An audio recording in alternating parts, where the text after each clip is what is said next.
Subscribe करें मेरे channel को और साथ ही बेल आइकन को दबाना बिल्कुल ना भूलें ताकि आपको हर वीडियो का अपडेट मिल सके।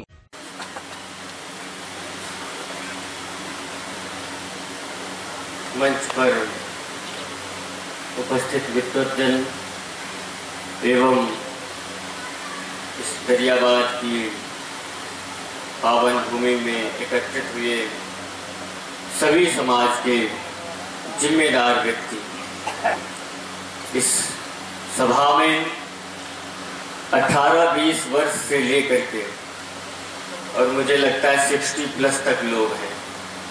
हर वर्ग का व्यक्ति यहाँ पर है।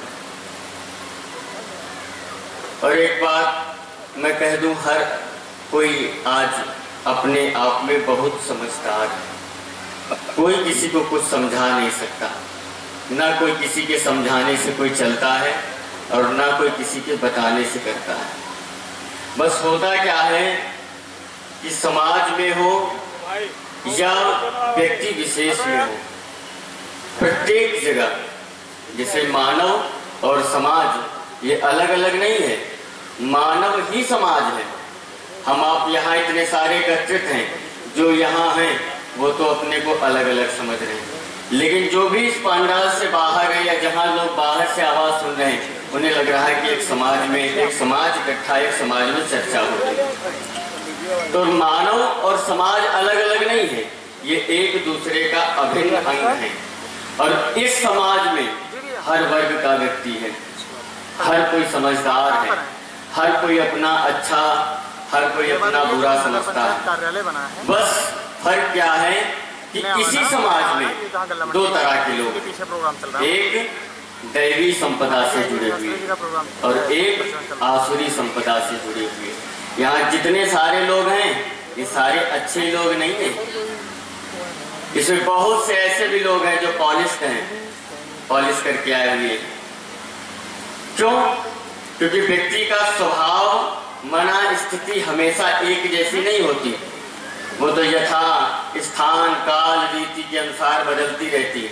अभी यहाँ अच्छी अच्छी बातें हो रही हैं, हम आप सुन रहे हैं, लगता है बहुत अच्छा समाज है, हमारे आप में कोई बैर नहीं है, कोई विवाद नहीं है। जरा सा यहाँ से हटें और एक मैं थोड़ा सा ऊंचा बोल जाऊं या इसमें से कोई एक विद्वान कुछ ऐसा बोल जाए, उठाओ मोबाइल पे डालो फोटो, अभी लो अनाप शनाप बकना शुरू, न जाने क्या क्या कहना शुरू कर देंगे। जो अभी इतना सम्मान प्यार दे रहे हैं ना, वही तरह तरह की बातें लिखना शुरू कर देंगे। तो हमको समाज में देखो कोई नहीं सुधार सकता समाज को। न जाने कितने यहाँ विद्वान आए, बड़े बड़े पुरोधा आए समाज को सुधारने के लिए, और वो आकर के चले गए, समाज जिसका तस ही बना हुआ है। और सीधी सी बात है महाराज, ये समाज जो है ना, संसार, ये एक पागल खाना है। हम जितने आप यहाँ पे सब पागल हैं, बस ये है कि ग्रेड बटा हुआ है। कोई ए ग्रेड का पागल है तो कोई बी ग्रेड का पागल है, कोई सी ग्रेड का। कैटेगरी अलग अलग हो सकती है, वरना पागल यहाँ सब बैठे हैं। अब पागलपंथी अलग अलग चीज की है, कोई किसी चीज के लिए पागल है, कोई किसी चीज के लिए पागल है। लेकिन एक चीज और है, पागल खाने की अगर विशेषता देखते होगे, जो भी डॉक्टर वहां पर उन पागल खानों को पागल खाने में पागलों को सुधारने जाता है ना, या उनको सुधारने का प्रयत्न करने की कोशिश करता है, पागल जो है ना उसको मारने दौड़ते हैं। यही समाज, जितने भी यहाँ डॉक्टर आए, चाहे वो मीराबाई हो, चाहे वो विवेकानंद हो, चाहे वो ईसा मसीह हो, बताओ किसके साथ अच्छा बर्ताव किया? जब तक वो जिंदा थे, समाज को सुधारने को, देश को सुधारने को, अपने गली मोहल्ले को सुधारने के लिए उन्होंने क्या नहीं प्रयत्न किया था? ईसा मसीह ने तुमको कौन सी गाली दी थी, कौन सा तुमसे नया कार्य बता दिया था? लेकिन हम ही आप तो समाज के लोग थे, उठा करके सूली पे टांग दिए। मीराबाई कौन सा गलत कार्य कर रही थी, कबीर दास जी कौन सा गलत कार्य कर रहे थे? बस ये था कि वो हमको आपको संदेश दे रहे थे कि नहीं भाई ऐसे नहीं, ऐसे चलो। और जैसा कि अभी अनिल उपाध्याय जी कह रहे थे कि हम में और पशुओं में कोई विशेष फर्क नहीं है, बस हमारे 4 टांगे नहीं है, पूंछ नहीं है। अन्यथा अगर देखा जाए तो मनुष्य और पशुओं में सिर्फ एक चीज की अंतर है, बोलने की जहाँ तक कह रहे थे, आप बोल नहीं पाता, चलो वो भौंक तो लेते हैं, वो अपनी समाज में अपनी बात कह लेते होंगे, लेकिन फिर भी एक चीज और है उनके पास। मनुष्य और पशु में एक चीज की समानता, सिर्फ एक चीज की कमी है।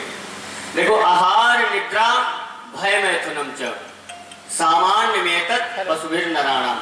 हम में और पशुओं में कोई भेद नहीं, खाते हम हैं, खाते पशु हैं, सोते हम हैं, सोते पशु हैं, भय हमें है, भय पशुओं को है, मैथुन हम आप करते हैं, मैथुन पशु भी करते हैं। बस फर्क हम में और उनमें एक चीज का है कि हमारे पास सोचने समझने की शक्ति है, उनके पास सोचने समझने की शक्ति नहीं है। हम यहाँ पर अभी कोई बात कहते हैं, आपको अच्छी लगेगी, आप ताली बजाओगे, बुरी लगेगी, आप मुंडी हिला दोगे, लेकिन यहीं पर ला करके अगर भैंस को खड़ा कर दो तुम, तो वो सुनती रहेगी, अगर खा के आएगी तो बस पागुर करती रहेगी, मौका पड़ेगा यहीं पे गोबर करेगी, यहीं पे बाथरूम कर देगी। क्यों? उसके पास सोचने समझने की शक्ति नहीं है, हमारे आपके पास सोचने समझने की शक्ति है। और इसी अगर सोचने समझने की शक्ति का अगर हम सदुपयोग कर लें, तो ये जो समाज में विभ्रांतियां पैदा हो जाती हैं, ये ना हो। दो तरह के लोग समाज में, दैवी संपदा और आसुरी संपदा, लेकिन हमेशा वर्चस्व गलत लोगों का ज्यादा रहा। अच्छे लोगों को सम्मान कम मिलेगा, अच्छे लोगों को लोग जानेंगे कम। अच्छा, अच्छे लोगों को पहचान भी बहुत देर से मिलती है, बुरे लोग जल्दी सामने आ जाते हैं, जल्दी पहचान में आ जाते हैं, जल्दी लोग उनको जानने लग जाते हैं, और व्यक्ति निजी स्वार्थ में कुछ भी कर सकता है। इसलिए मैं तो एक सीधी सी बात जानता हूँ, कोई समाज को नहीं सुधार सकता, शुरुआत हमें अपने आप से करनी चाहिए। हम ये जानते हैं कि अगर हम कोई सही कार्य कर रहे हैं, तो अगर हम अच्छा कर रहे हैं, तो कहीं न कहीं भले ही मुझे देर लगेगी, लेकिन एक न एक दिन उसका परिणाम जो होगा वो अच्छा ही आएगा। आज घर में, परिवार में, समाज तो बहुत देर से सुधरेगा, बहुत मुश्किल हो जाएगी, बहुत बड़ी जनसंख्या है। शुरुआत हमको अपने से और अपने घर से करनी चाहिए। आज प्रत्येक माता पिता को देख लो, बच्चों को बस पढ़ाने में ऐसे लगे हैं कि बस उनको पढ़ा लिखा कर डॉक्टर, मास्टर, प्रोफेसर, इंजीनियर, न जाने क्या क्या छोटे छोटे से बच्चों पे अभी से लाद रहे हैं कि तुमको आगे चल के ये बनना है। और बहुत कम ऐसे माता पिता होंगे जो बच्चों को इंसान बनाने की तैयारी कर रहे होंगे। डॉक्टर, मास्टर, प्रोफेसर सब बनाना चाहते हैं, लेकिन बच्चों को इंसान बनाना कोई नहीं चाहता, और बनेंगे भी नहीं। क्यों? क्योंकि जैसा हम आचरण, जैसा हम व्यवहार करते हैं, बच्चे कार्बन कॉपी हैं। हम अगर चाहते हैं कि समाज स्वस्थ हो, समाज में खुशहाली हो, समाज में वैमनस्यता ना रहे, तो इसकी शुरुआत हमें अपने से और अपने घर परिवार से करनी चाहिए। हम बाहर बाद में ठेका लें, पहले अपने घर में। जब हम अपने घर परिवार को संभाल लेंगे, तो जो हमारा घर है, फिर आपका भी तो घर है, फिर तीसरे का घर है, और यही समाज है। भाई, समाज मानव शरीर के अंग की तरह है। अगर इसमें से एक भी अंग छत विछत हो जाता, तुरंत व्यक्ति स्वस्थ शरीर नहीं कहेगा। अगर पैर गड़बड़ हो जाएगा, पैर खराब हो जाए, तो कह देंगे भाई लंगड़ा आ रहा है। अगर आंख खराब हो जाए, तो लोग तुरंत कह देते हैं कि अंधा आ रहा है। ऐसे ही समाज है। हमारी आपके समाज में जब जरा सा कोई भी, चाहे धर्म हो, चाहे जाति विशेष की बात हो, जब भी कोई गलत कार्य होता है, तुरंत व्यक्ति समाज में उंगली उठा देता, और उसमें उसके लपेटे में कोई एक व्यक्ति विशेष नहीं आता, वो पूरा समाज आ जाता। कई बार गलती एक व्यक्ति करता है और दोषी पूरा समाज हो जाता। जैसे अभी बीच में कई बार लाल पीले कपड़े वाले ऐसे ऐसे कार्य कर बैठे। अब लोग क्या करते हैं कि किया एक ने, लेकिन ना, अब जिसको देखेंगे उसी पे उंगली उठा देंगे। ऐसा नहीं होता। देखो, एक चीज बता दूं, तालाब में जब भी मछली मरती है, तो लोग कहते हैं ना, तालाब में मछली एक मरती, तालाब पूरा गंदा हो जाता है। लेकिन तालाब का भी एक नियम होता है, जो मछली मर जाती है ना, उसको उठा करके ऊपर कर देती है और कहती, देखो भाई, ये मरी हुई है, यही सड़ी हुई है, यही बदबू दे रही है, हम सब ऐसे नहीं है। ये समाज अपने आप उसको अलग कर देता। अब गलती कोई एक करे, उसको लेकर के तुम सारे लोगों को करो, बात का बतंगड़ बनाओ, इससे क्या वैमनस्यता। ये सोशल साइट बहुत अच्छी चीज है अगर इसका सदुपयोग करोगे तो। अन्यथा मुझे लगता है 50% ये जितने लोग ये मोबाइल चला रहे हैं, फेसबुक, व्हाट्सएप चला रहे हैं, दिन भर इस पर सिर्फ लड़ाने का काम होता है। और बता दूं, समाज में जितनी भी भ्रांतियां हैं, चाहे वो जाति को लेकर के हो, चाहे धर्म को लेकर के हो, चाहे नीति को लेकर के हो, दो ही लोग जिम्मेदार हैं, तीसरा कोई जिम्मेदार नहीं। एक तो ये देश के नेता, ये अपने निजी स्वार्थ में क्या न करवा दें, अब हमारी आपके बीच के तो लोग आईटी सेल पे बैठे हुए हैं, किसी की फोटो उठा के कहीं चेप देंगे, नीचे लिख देंगे, हम आपस में लड़ना शुरू कर देंगे। और दूसरा ये धर्म के ठेकेदार नेता अपने वोट के लिए को भाई भाई को लड़ा दे, घर परिवार को लड़ा दे, समाज को लड़ा दे, और ये धर्म के ठेकेदार कोई सही रास्ता नहीं बताते। आप बता दो, जहां भी दंगा होता है मुश्किल से 20-22 से लेकर 30-35 वर्ष तक के लड़के होते हैं। ये जितने 60+ वाले हमने कभी वहां पत्थर फेंकते नहीं देखे, अक्सर फोटो वीडियो देखा करते हैं। अब इनको कौन शिक्षा दे रहा है? ये जो जवान हैं या युवा जो ये पत्थर फेंक रहे हैं, लड़ रहे हैं, दंगा करने जाते हैं, इनको कौन शिक्षा दे रहा है? इनको कोई तो पीछे से गाइड किया है कि जाओ भाई तुम मैदान में उतरो। फिर वो चाहे धर्म का कोई ठेकेदार रहा होगा या कोई नेता रहा होगा जिसका सपोर्ट मिला होगा कि चलो तुम करो, बिगड़ेगा हम देख लेंगे। देखो, किसी के बहकावे मत आओ। कल को अगर तुम्हारी जान जाएगी तो तुम्हारे माता पिता को कष्ट होगा, इनका कुछ नहीं होगा। ये तुमको जो सहयोग राशि देनी होगी, सहानुभूति करना होगा, वो कर देंगे, करके चले जाएंगे। मैं तो आजकल के युवाओं से कहता हूँ, समझदारी तुम लोग दिखाओ, देश का भविष्य तुम्हारे हाथ में।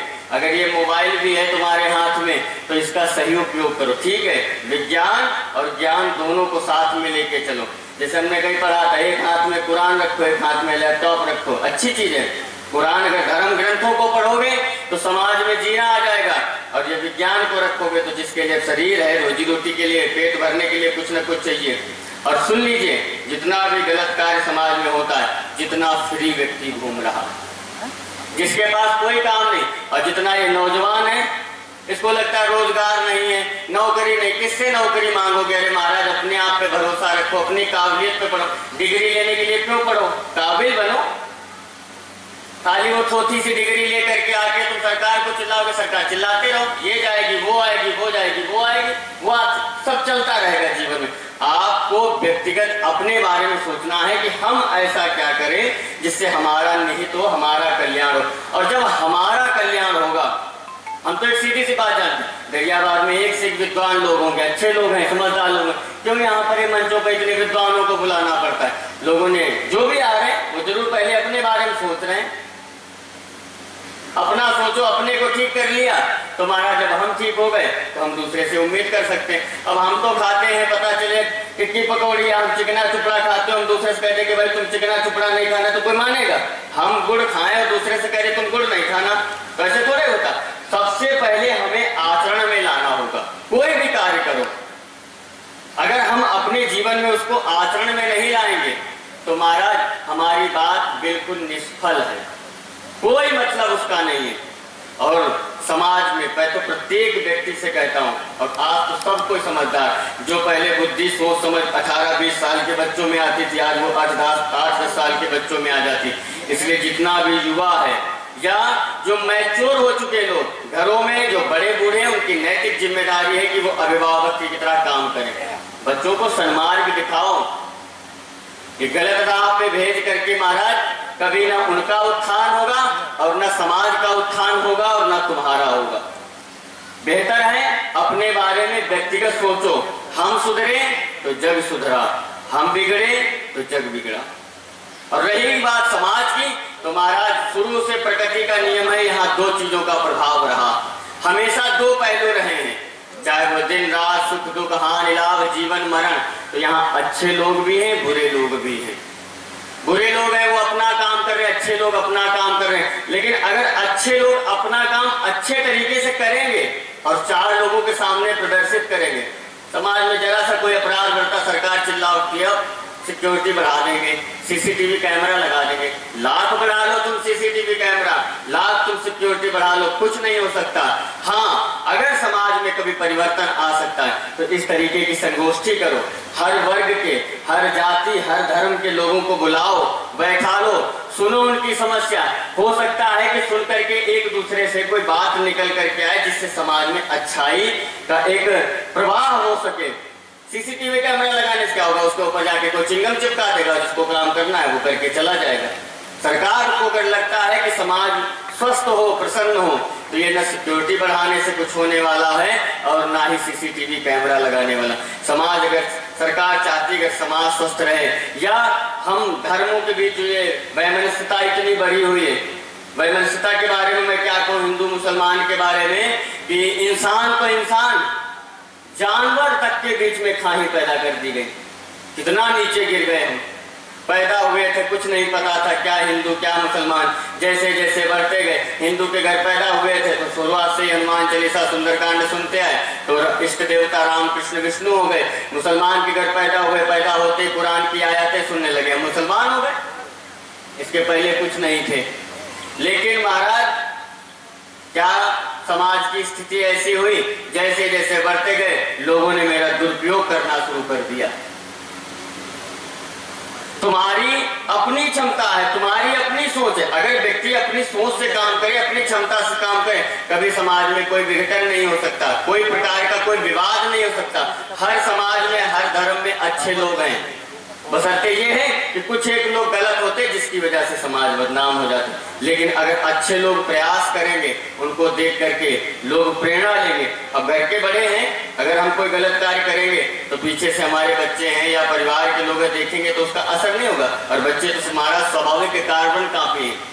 आप शुरुआत से ही घर में कुरान की आयतें पढ़ो, सुंदरकांड का पाठ पढ़ो, कभी बच्चों को पढ़ाने नहीं पड़ेगा, तुमको याद ही नहीं कराना पड़ेगा कि भाई बच्चा तो हनुमान चालीसा याद करे, वो अपने आप याद कर लेगा। क्यों? वो घर में सुनेगा। कुरान की आयतों का तुम घर पे पाठ करोगे, कभी बच्चों को नहीं कहना पड़ेगा तो कुरान पढ़ो।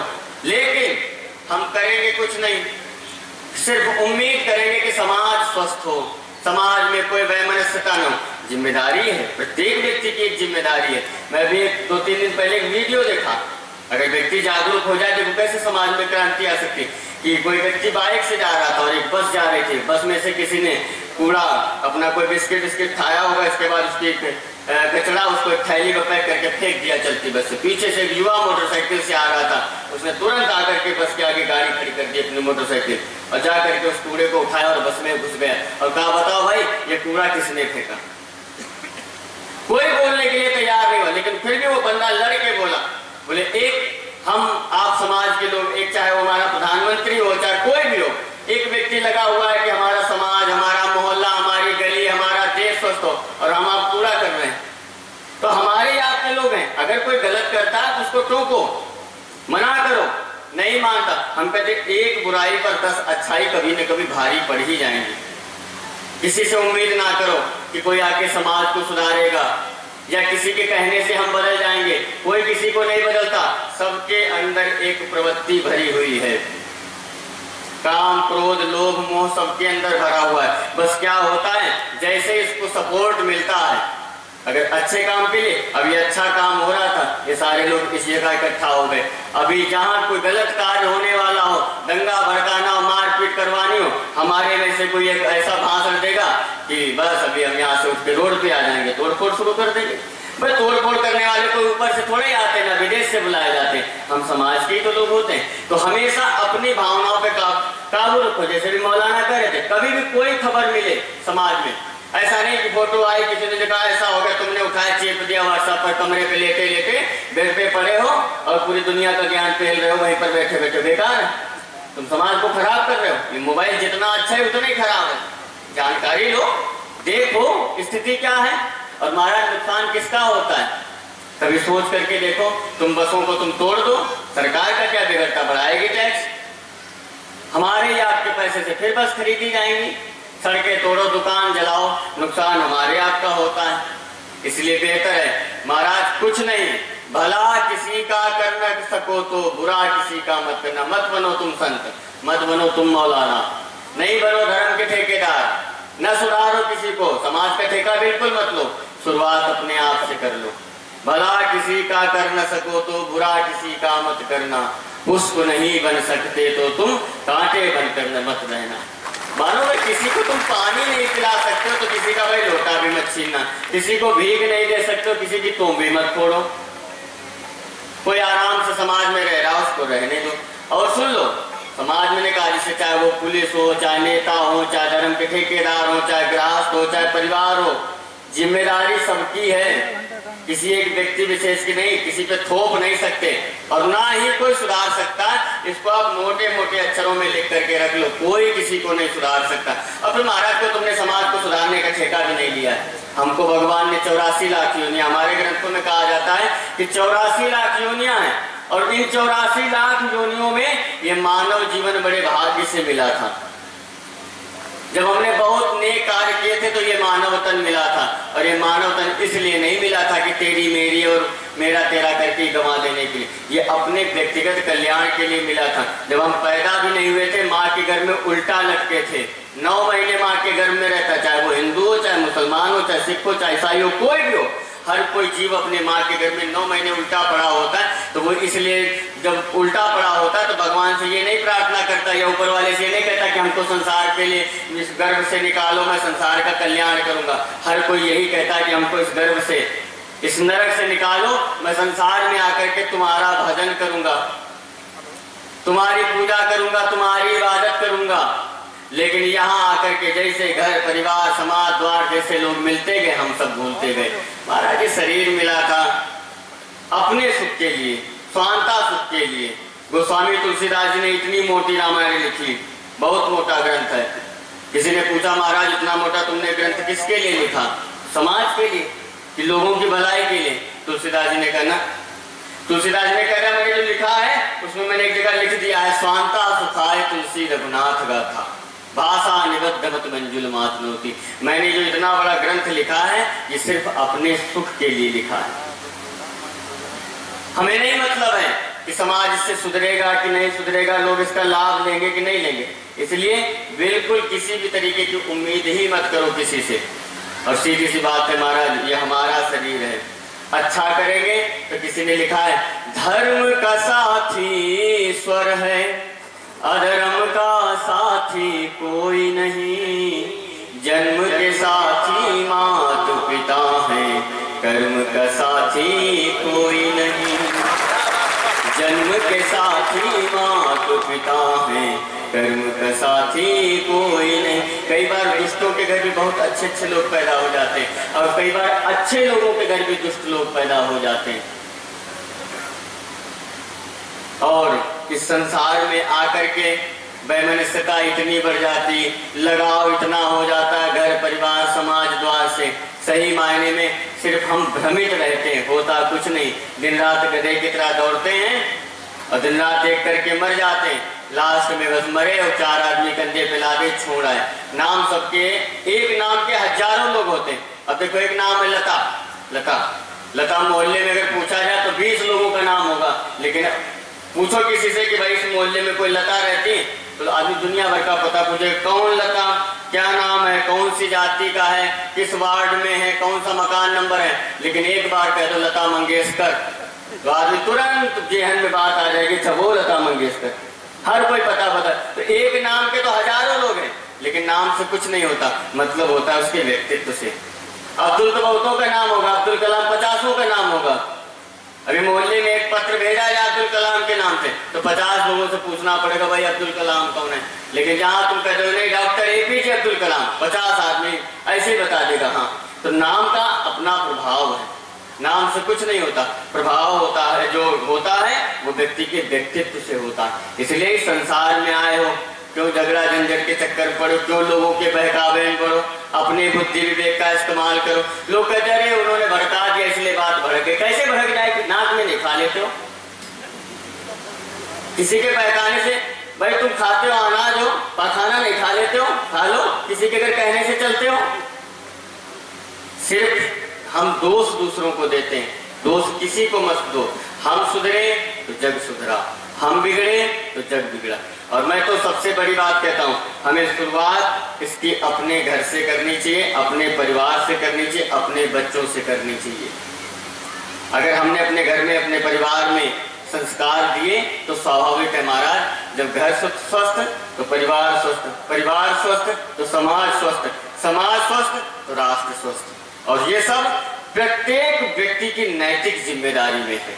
इसलिए बहुत विद्वान आए, अभी बहुत कुछ बोल के गए, आप सब भी बहुत विद्वान हो, सबको जानते हैं, हर कोई समझदार है, कोई नई बात बताने की नहीं। बस इतना ही कहना है कि जीवन में कोई भी कार्य करो सोच समझ के करो, किसी के बहकावे में नहीं आओ, किसी के कहने पे नहीं आओ। जरा सी एक गलती कई बार बहुत बड़ा परिणाम दे करके चली जाती। इसलिए कभी भी जीवन में कोई ऐसा कार्य मत करो जिससे तुम्हारी वजह से किसी का दिल दुखे। अरे तुम भगवान बाद में बनना, महापुरुष बाद में बनना, इंसान पहले बन जाओ, जिसके लिए चोला बना। कभी तुमने किसी को ये कहते हुए नहीं सुना होगा कुत्ते को कि तू कुत्ता बन जा। गधे से कभी नहीं सुना होगा किसी ने कहा होगा गधे से कि तू गधा बन जा। लेकिन मनुष्य को आए दिन यही समझाना पड़ता है कि तू इंसान बन जा, बंदा बन जा। आए दिन ये गोष्ठियां करनी पड़ती। ये कोई गधा भैंस कुत्ता बिल्ली के लिए सभा थोड़े हो रही है। उनकी तो कभी मीटिंगें नहीं होती कि भाई हम सारे कुत्ते इकट्ठा हो जाएं, आपस में बैठ करके चर्चा करें कि चलो भाई सब लोग कुत्ता बन जाओ, क्यों दाएं बाएं भटक रहे हो। हमें ही आपको क्यों करना पड़ता है? क्यों? हम आप भटके हुए हैं, वो फिर अपनी जगह पे ठीक है। तो प्रत्येक व्यक्ति की नैतिक जिम्मेदारी, किसी से उम्मीद मत करो और किसी से कल्पना भी मत करो कि कोई आएगा युग पुरुष, कोई आएगा महापुरुष, कोई आएगा समाज को सुधारेगा। कोई नहीं सुधारेगा। हम सुधरे तो जग सुधरा, हम बिगड़े तो जग बिगड़ा। इन्हीं बातों के साथ अपनी वाणी को विराम देता हूं और आप सबसे उम्मीद करता हूं। मुझे तो लगता है सब बहुत अच्छे लोग हैं और यहाँ जितने हैं वो तो शायद दैवी संपदा से ही युक्त हैं, वरना दरियाबाद की तो बहुत बड़ी आबादी है, बहुत सारे लोग आ जाते हैं। लेकिन वही है कि जिनको नाच गाना पसंद है वो नाच गाने की भीड़ में, जिनको सिनेमा पसंद है वो सिनेमा की भीड़ में, जिनको धर्म अध्यात्म समाज से प्रेम है वो समाज के बीच है। आप सभी आए, आप सबका बहुत बहुत आभार। और प्रत्येक व्यक्ति अपनी अपनी जिम्मेदारी को समझे।